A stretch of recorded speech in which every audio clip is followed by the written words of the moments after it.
My name is El-Qadi, the person who chose to follow his desires. I've gained a lot, but I've lost even more. Before I continue the second part of my story, let me remind you of myself first. I am Jamal El-Mughzangi, who owns a cemetery where he buries the poor for free to sell their bones to the businessman Rifat Al-Sabr in order to make the drugs he sells. In addition to this work, I made a pact with Satan.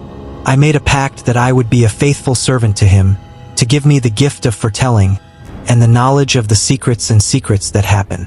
My story started to get worse when my mother got sick with cancer, and I removed the equipment from her in the hospital because her condition was deplorable.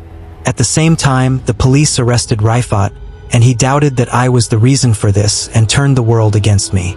Although I didn't have a hand in anything, I ran away with Sylvia, the Russian maid, whom I love with all my heart.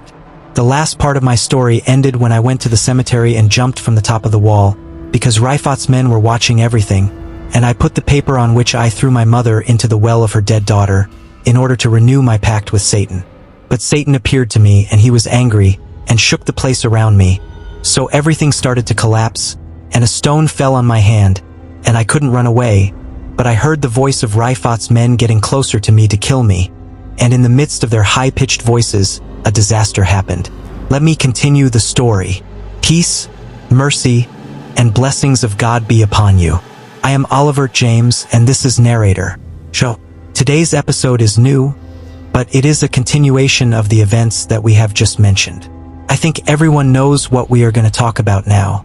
What happened in the cemeteries. Let's continue. I would like to remind you that this story is from the book of Olivert James. So be ready for the horror you are going to hear. Let's continue.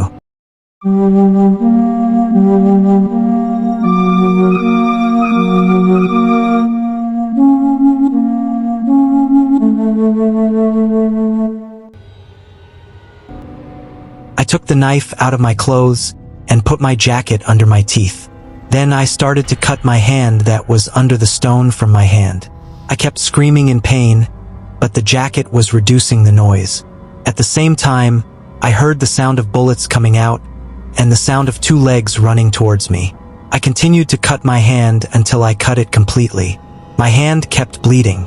I took off the shirt I was wearing and wrapped it around it to reduce the bleeding. Then I got up from the ground and ran to get back to the place I had come from.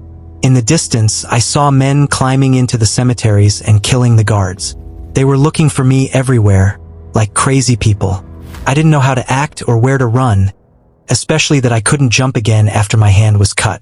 All I could do was to look for a grave around me to hide in. Indeed, I ran to the grave next to me. I opened the door and went in. Then I closed the door behind me and ran down the stairs. I hid inside. I continued to cut my hand and tried to calm myself down. But the men climbing up were literally turning their backs on me and yelling at each other to get to my place. There was a strange certainty inside them that I was here, even though they didn't see me. Suddenly, while I was hiding, I heard the sound of someone shooting at the door of the grave. I quickly went inside and opened a chest of the dead's locks. There was a great structure inside. There was no other solution. I slept on it and closed the chest above me. Unfortunately, the smell was very strong. My heart beat fast and fear took over me, but my love for life was stronger than anything else. I continued to hide inside the chest and breathed heavily because of the lack of oxygen. When the men climbed up, they walked into the grave. I heard the sounds of their feet getting closer to me and one of them pulling his weapon. I got tired and wished I had another chance at life to deny what I had done. The men started opening the locks around me and looking for me in everything. When they finished, my chest was empty. One of them came closer and was about to open it. I heard the sounds of police cars coming from far away. I found the sounds of bullets were close to me and I'm sure someone reported it. The men quickly left the room and ran away. I lifted the chest cover and breathed heavily. Then I went out of the grave and looked around me and saw men climbing up the police cars, saw them, and there was a fight between them and they shot each other. I took advantage of the opportunity and ran to the side door of the grave. I opened it and walked away. I was tired. My eyes were swollen. I was out of breath. I had no energy because of the amount of blood I had shed. I kept walking on an empty road until I found a taxi driver who was coming close to me from far away. I talked to him and he looked at me with fear. I took out £1,000 and gave it to him. Then I told him to take me to my apartment in October. Despite the pain, I was happy and felt that God sent me another chance. I had to take advantage of it and stop everything I did in the past years. I kept walking on the road and the driver looked at me with worry. When we arrived, I got out of the car and the driver took me to the apartment door. Then I ran as if I was going to kill him. He said, "No problem." I knocked on the apartment door. Sylvia opened the door and screamed. She put her hand on her mouth and said, "We don't want to distract you." She followed me and locked the door. She sat me in the bathroom and brought me a screen. She cleaned the place and put a screen on it. She pressed it hard because the cleaner was still on. But for a short time. Then she wiped my body with dirt and blood and brought me clothes. She held me until I fell asleep. She put me on the bed and brought me a strong painkiller because of the pain. Then she brought me juice and food. She kept asking me to eat because of the blood I cleaned. I ate with great difficulty because of the tiredness and nausea in my stomach after what I saw in the cemetery. When I finished eating, Sylvia asked me, she said, "I don't want to know what beauty is so that I can leave you alone. But please stop what you are doing to yourself. Stop everything and live a normal life." I answered her and said, "God gave me a new chance and I have to take advantage of it. But first I have to take my right." She promised me to stop everything. "Give me a word. You never broke your promise." I couldn't answer her. She continued and said, "Tomorrow your mother will return safely and live with us and life will be better." When I first heard your mother's words, I thought that she let my mother sell her soul to the devil to renew my covenant with her. After I let her pass away, I took her devices so that the doctors could confirm that she was late and useless. Soon, Sylvia understood that my mother died because she was smart and sensitive. She took care of me and left me. And I slept. I don't know if I slept or lost consciousness. I really don't know. I wish I didn't sleep. I really wish. I found myself in a strange place full of fire. The world was so hot and the sky was yellow. The clouds were burning me and I felt pain. And I felt pain. My feet were sticking to the ground because of the heat. Every step I took, I was in pain and screaming. But there was no other solution. There was a strange force pushing me from behind to continue walking. I passed a land on my right that was like a lake full of fire. There were many devils standing on a high mountain. In front of them were many people with masks and a thick black cloth. They were very well organized. The devils were pushing the people into the lake of fire, and they were burning as soon as they touched it. I continued walking and I heard people screaming, but no one could help them because the smell of blood was very strong. The ground was shaking from time to time. Suddenly, my way was over and I found myself chained with iron made of fire. I saw the people who sold themselves to the devil chained. There was one person I couldn't find who could torture them and beat them violently. At the end of the people I saw her. She was standing in fear and she was begging for mercy. I saw my mother who was crying like a child. I went crazy. I tried to free myself from my chain to save my mother, but the devil who was with them dragged her with a herd of people and threw them off the mountain. They all fell into the fire except for my mother. Suddenly, a ray of light appeared in the sky and pulled her away. I felt a great victory. The chain that was on me broke by itself and I saw myself free and able to run and escape from the monsters around me everywhere until I heard a voice that I knew and loved calling out to me. I opened my eyes and saw Sylvia waking me up and bringing me breakfast. I got scared and screamed, but she calmed me down and said, "Calm down, Jamal. You are fine. Don't worry."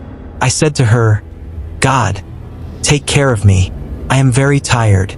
She fed me and told me there is no fatigue. Just be well, and promise me what I asked of you yesterday. I thought for a while and held her hand and said, "I promise you I will stop doing anything wrong. But before I stop, I have to finish a few important things." "What are they?" "I will tell you later."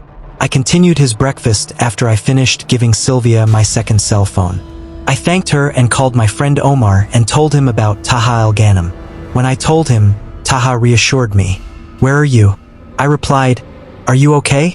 I tried to call you more than once, but your phone was off. Did something happen to you?" "I am fine, Taha. I am in an apartment that no one knows about. Are you okay?" Taha woke up and said, No, I am not okay at all. A man raised in the middle of the house and went through everything fairly in my life. I was shocked and couldn't find words to comfort him. Calm down, Taha.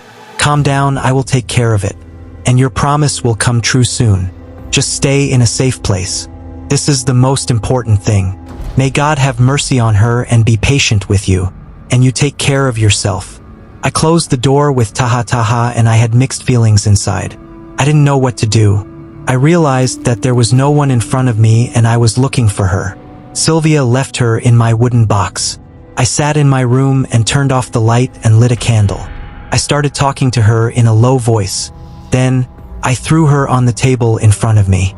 Nothing happened. I waited a while until she turned red and I heard a voice in my ear saying your followers are coming to you now. I was shocked when I heard it. I talked to her and said, how can I act now? I will keep running. I want you to help me. Help me like you helped important and heavy people. I threw her on the table and this time her color turned yellow. I heard a voice in my ear repeating the same sentence. Your followers are coming to you now. I stood in my place and shouted loudly, I did everything you want. I renewed my covenant with you. Tell me, will you save me from what I am in? Answer me. Don't leave me like a madman. I kept talking to myself and nothing happened. I held her and threw her on the floor and stepped on her with my feet. Then, I put on my clothes and asked Sylvia to get ready and take the most important things with us. I told her that Rifa's men know where I am and they are coming now. She asked me, how do they know where I am? I thought for a few seconds and then I remembered that the one who gave me the second phone was Taha. Does that mean Taha sold me? He sold me cheaply after the 10 we had? Okay, Taha, your day will come soon. Very soon. I took Sylvia and left the apartment. Before I got out of the elevator, because I was in the 3rd floor, I saw a man with a gun, a mask and a skull climbing up the stairs. When I looked at the elevator, I saw that my floor was coming and there were men like them inside. Before they opened the door, I put his key in it and locked it from the outside so that they couldn't get out of it. I ran upstairs and saw that the elevator was on fire and the glass was broken, but they couldn't get out of it. They were on the stairs, so they kept running after me when they saw me. Sylvia and I kept running until we reached the roof. At that moment, a barbed wire was thrown on the floor and I locked the door with it so that they couldn't open it. We looked around and there was no other way to escape but to jump on the roof of the building in front of us. Because it was not very close, Sylvia asked me to jump before her so that she could protect my back. I refused in the beginning, but because of the pain in my hand, I was sure that she was right. I stood on the roof and the elevator men kept throwing fire on the door so that they could get in. I looked down because the high distance didn't affect me. I closed my eyes and jumped on the second roof and I fell on the ground. I opened my eyes and was happy and I called Sylvia to jump after me. But at that moment, the elevator men entered the roof and grabbed her. I took a bullet out of her clothes to stop them and she called me to run away. I refused and screamed, but the elevator men shot her, so she fell on the wall and looked at me and smiled and told me with her eyes what she meant. I ran away. I didn't believe the shock. I wanted to throw myself and die and end this horrible life. But before that, I had to get back my mother's right from the devil and Sylvia's right from Rafat. That's why I ran away. I kept running and I jumped off a building. When I got to the street, I met a half-truck. I stopped it and got in, and we moved quickly away from the gang that was coming to kill me. The half-truck driver gave me a lot of money and took me to a place I knew well, very close to my grave. I walked until I reached the last apartment I owned and no one knew anything about it. I looked at the street and made sure that no stranger was watching me, and I left the apartment quickly. As soon as I got in, I kept crying like a child. I remembered Sylvia, who died because of me, and everything that happened to me in the past days. Then I went into a room where there was a full library of books on preparation and spending and the covenant with the jinn and the devils. I remembered my beginning when I traveled outside Egypt to get a scholarship from the institute I was studying at. I went to an Arab country, and there in the college that gave me the scholarship, because I was the first one to pay for it, I met a senior doctor named Hamza al-Makriai. He liked me in magic and science and gave me a lot of books about it, but he warned me that I shouldn't deal with these books and told me that this field of magic is only for fun and not to earn money at all. But his warnings failed because I got too deep into the field and made a lot of contracts with the jinn to get me to a higher place. When I failed a lot and didn't get anywhere, I came across a book that talks about a covenant to work with the devil on difficult conditions, but on the other hand, it will tell me about the secrets of humans, and through it I can be their master. I studied and read and toured the whole world, the 10 capitals of magic and sorcery, and when I got the necessary experience, I left my education and my life and decided to be a slave to the devil to make my dreams come true and be rich, and since then my way has changed and I forgot the days of poverty, hunger and deprivation, and I owned everything in the world until what happened, and I told you about it. I kept looking in the books until I found out about the book that introduced me to the covenant with the devil, until I found it difficult. It was heavy, consisting of 2,000 pages. Its cover was red, and it had no name. I opened it and started reading, and I decided to finish it as soon as possible, and I spent 3 days reading, and without important notes I learned a lot of heavy information that could change my life for the better, and other information that allowed me to stay in this job for many years. And let me tell you about the most important information that I learned, and that is that if you pass any person on the covenant of abandoning his soul to the devil, this person must be in his consciousness and complete his freedom. And I learned that what I did to my mother is not effective, and I also learned that the devil is deceived in this story, and his arrogance leads him to control this soul, she and her friend, but this is the opposite of the truth. In fact, this speech relieved me from inside and gave me a great feeling of comfort. After I finished the lecture and the review, I decided to rest. I went to buy some food and medicine for myself and stayed at home for 2 days without getting out of bed. On the 3rd day, I took a book from the magic books I had and went to my grave to end a story that started many years ago. When I arrived at the grave, I didn't find the car of Rifat al-Sabr's men. In fact, I understand the reason.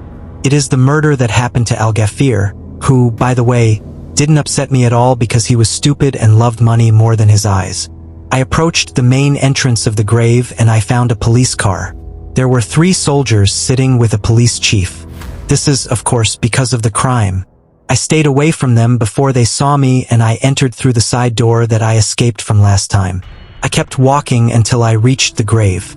I opened the door, closed it behind me, and got out of the cellar. I lit 10 candles and spread them all over the place. I lit them and made a circle on the ground that was black and had many triangles. I stood in the middle of the place, and with my head held high, I said in a low voice, "Today I came to break my covenant with you because you are a coward, weak, and I am stronger than you." I finished my words and opened the book I had with me and started reading it. It was written in Arabic, and there are many chapters in multiple languages. I chose one of the chapters to criticize the devil's covenants, to end my relationship with this devil and get rid of his inner power. And let me tell you an important warning. If there is a candle next to you or the light is off, I hope you don't hear this and no one responds to me. Havish Muzerkash Terabik, Havish Muzerkash Terabik, you white servant of the jinn. Free me from the slavery of the evil devil because he stole my soul and my loved ones. Make me a fierce monster. Gather the souls of the weak and the weak on all sides. Havish Muzerkash Terabik, you great servant of the jinn. Come now, come. I didn't get any response to these words.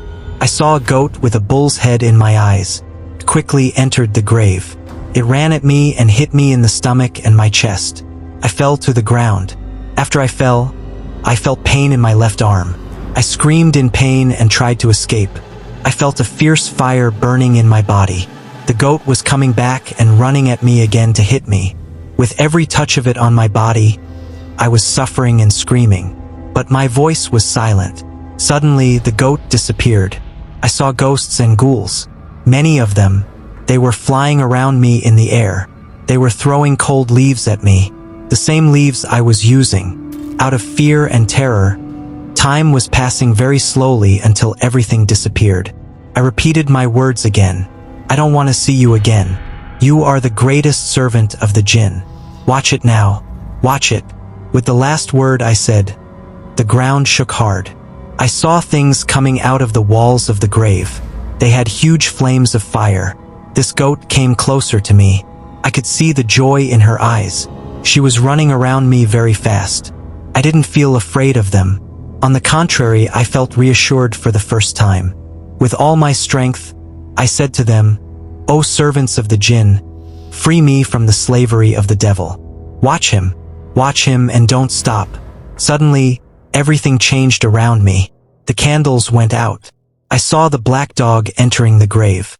He had a smile on his face.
Then she became a human being.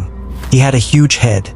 The servants of the jinn stood on my shoulders to protect me from him. But he came in between them and looked at me with eyes of distress and anger. He raised me with his hand so that I would repent of what I was doing. But I decided to stop.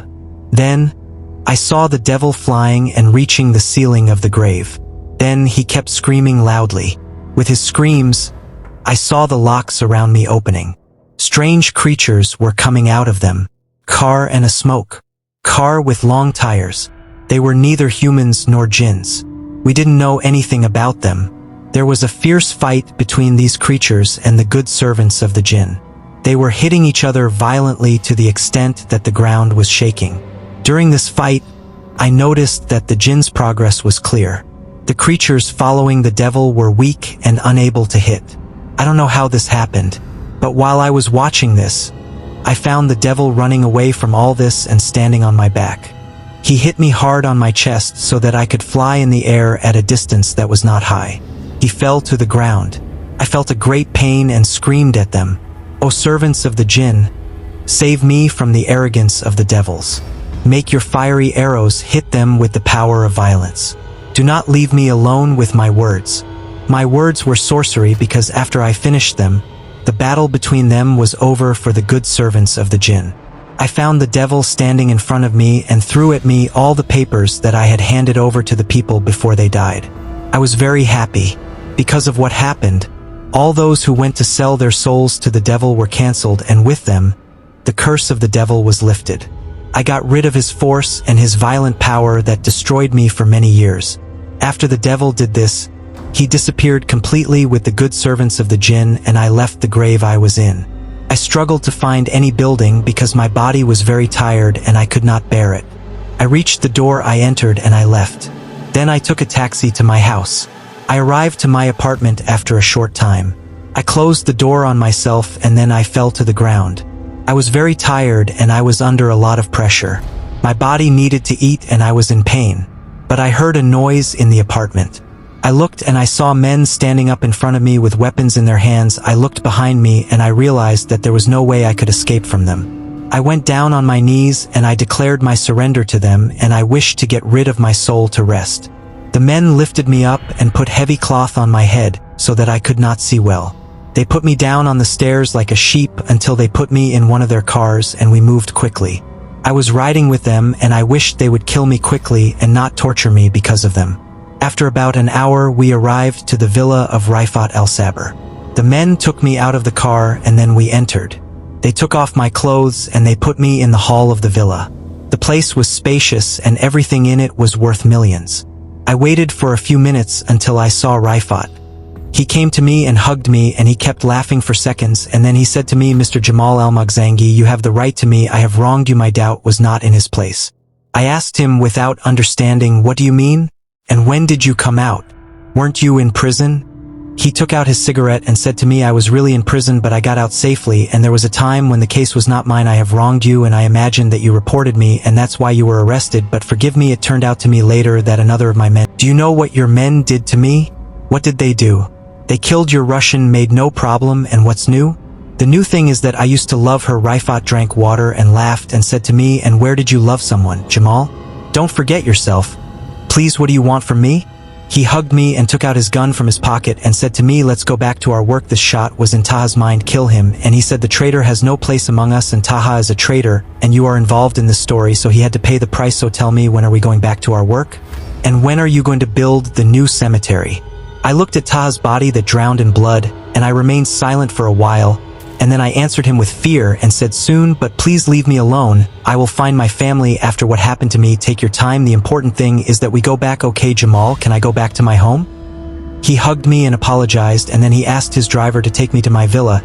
He brought me 5 more servants from Russia, and he tried his best to fix what he did to me, but I couldn't accept anything at all. Days passed and the world calmed down, and I decided to bury my mother, and I made her a great honor, and I really buried her, and everyone came to the funeral. The old men, the elders, and the businessmen, everyone was present and pretending to be sad and upset. And after I finished the funeral, I was waiting for the police to come with me to investigate the murder of Ghafir al-Makabir and to know if he knew anything or not.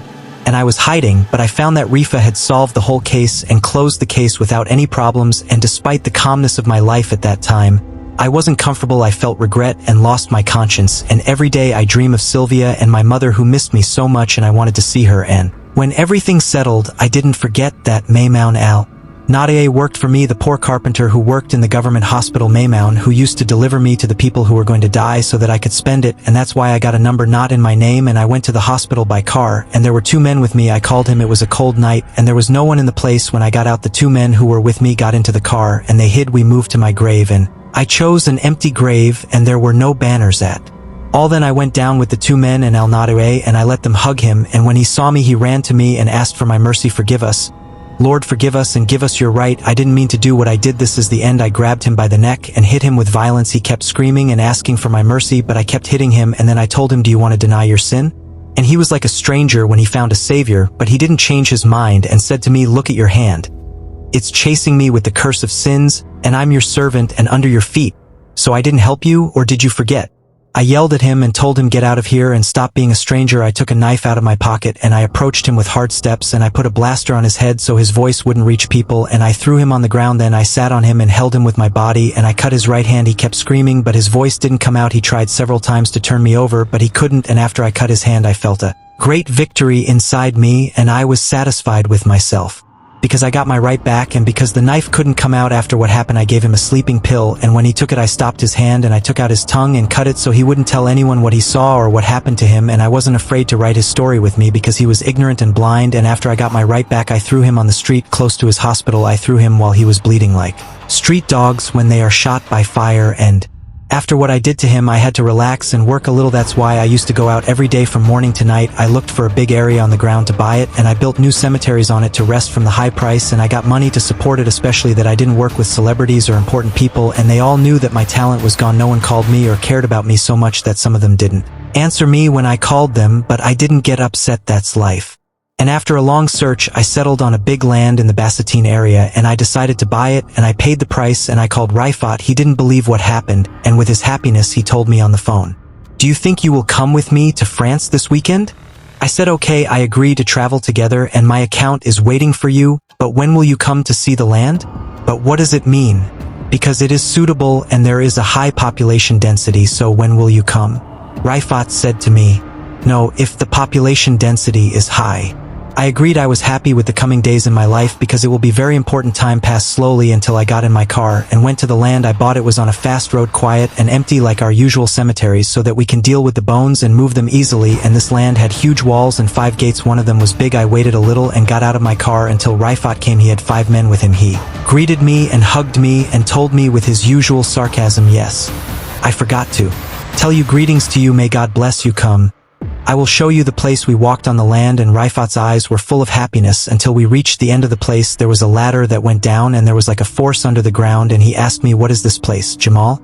This is a big place. Your men can work on producing drugs and store it. Let's go down and see. Rifat didn't believe what he heard, and he was very happy and let his men go down and see the place. Then he hugged me and told me, when you get drunk, you get the best job, Jamal, and the best, thinking you are a good student. Let's go down and see the rooms. Rifat followed me as usual and went down in front of me, and I locked a big door from the outside, and my men were hiding on the ground. They got close to the openings and reached the rooms where Rifat and his men were locked, and they found through these openings hot liquids that could melt the body in a few moments. And forgive me if I can't tell you its name. Rifat kept screaming his brother and his men, and they were all dead. They died, and I was relieved, and then I left my men and ran away. I spent a long time outside of Egypt until the world calmed down, and Rifat's men were scattered everywhere, and they went with the one who pays more, and I went back to Egypt. But I decided to repent to God, and I didn't go back to anything bad that I was doing. But from time to time I saw Rifat, and I saw the devil that I was serving, once in my bathroom and sometimes in my room at night and in many places, and sometimes I was scared because of them. But what can I do? I took the right as a craft, and to reach something I have to sacrifice a lot. Peace, oh Uncle James. So this is the end of the episode and the end of the second part of the